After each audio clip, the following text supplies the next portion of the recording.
Drag queens are some of the most notorious performing artists in the world. A drag queen is typically associated with gay men who dress up in women's clothing purely for entertainment. However, more recently, many types of people perform in drag. Drag queens have appeared throughout history and all over the world. They constantly challenge the barrier of societal norms by daring to be different and fighting for their rights. Before drag became almost mainstream with the rise of RuPaul's Drag Race, there were some who could be considered drag queens before they even became accepted.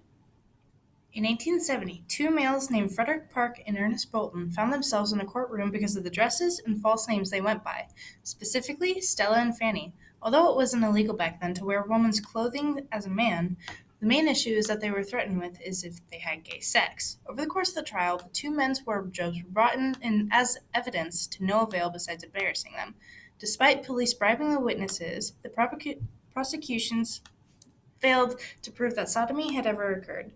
Eventually, and only after a second trial a year later, the young men were not found guilty and allowed to slip back into their normal lives. Park immigrated to the U.S. and died there in 1881 at the age of 34. Bolton continued to performing with his brother until his own death in 1904 at 56.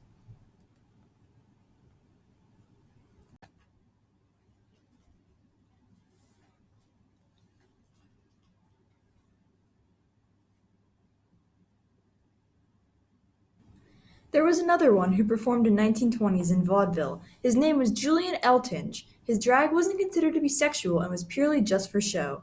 He played his first female role at 10. Julian's roles relied on his sophisticated manner while playing a woman. Women liked his performances, and some couldn't even tell that he wasn't a woman. However, if anyone suggested he was gay, he would respond with anger and denial. Outside of his roles, he presented as extremely masculine, which most likely helped with his success. Some consider him to be the first mainstream drag queen.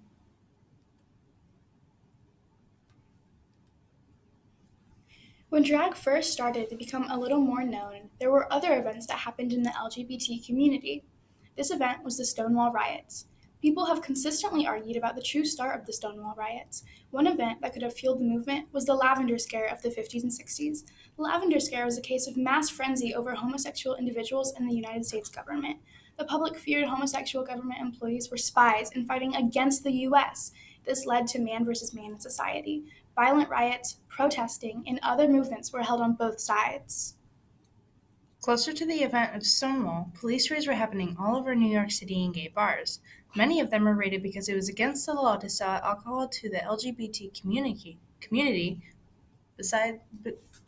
Because the bars were already doing illegal practices, the mafia saw an opportunity for business. The family that owned it bribed the police precinct with $1,200 a month to turn a blind eye to what was happening at the establishment. Because the police didn't enforce local laws, the bar didn't have access to running water. The patrons were given alcohol in dirty glasses. Many links this with the 1969 outbreak of hepatitis among its patrons. On top of the unsanitary practices, Stonewall owners would extort their wealthier patrons who weren't as public about their sexuality. They would blackmail them for their large sums of money with the threat of being outed. With all of the other raids, the patrons didn't fight back because they feared a harsher punishment. Putting aside the faults of the establishment, the patrons of Stonewall weren't willing to lose their home. Many had been kicked out or not accepted by others, and so they fought back against the police with bravery and pride. The Stonewall riots started on June 28, 1969. Drag queens were right there on the front lines of the fight. Marsha P. Johnson, a black drag queen, is often credited with throwing the first brick. However, no one knows exactly who started the first fight. This is how they broke the barrier. They fought back, showing that they had nothing to fear. On top of that, the drag queens at Stonewall broke the barrier of societal norms. They would dress as women, and not for sexual reason, it was mostly for entertainment. Because no other gay bars would accept drag queens, Stonewall Inn became home for the queens. When the police raided the bar, they were fed up with their horrible treatment. The riot lasted for a couple of days. They threw coins, bottles, and many other objects. A portion of the inn was set on fire.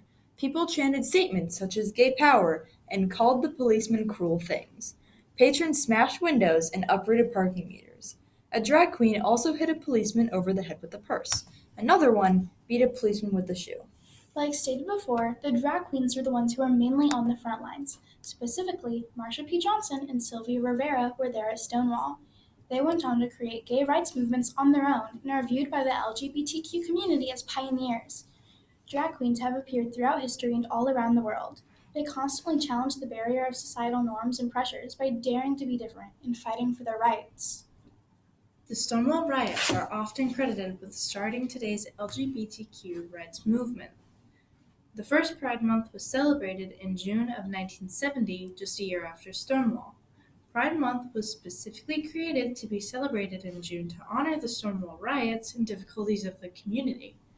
After the original riot was followed by multiple demonstrations pioneering the Gay Liberation Front and other civil rights organizations.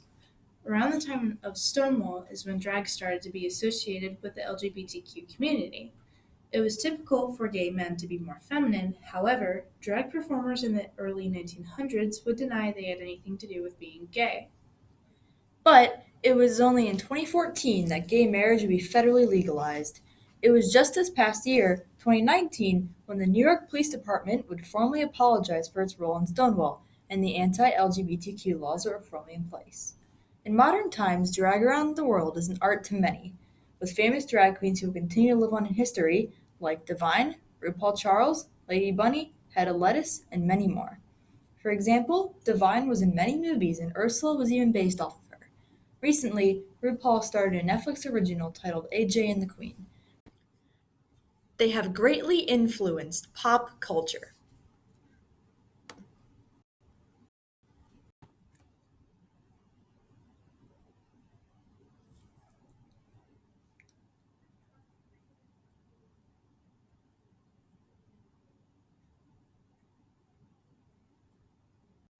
RuPaul is considered to be the one who caused drag to become mainstream.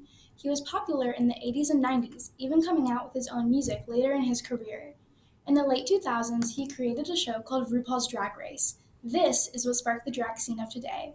It was a chance for queens to compete against their fellow queens. Drag queens who have been on the show have gone on to do great things and influence many. They are and have always been a huge staple of the LGBTQ community. The drag community still has a long way to go, but they have made sure to be loud, proud, and forever around.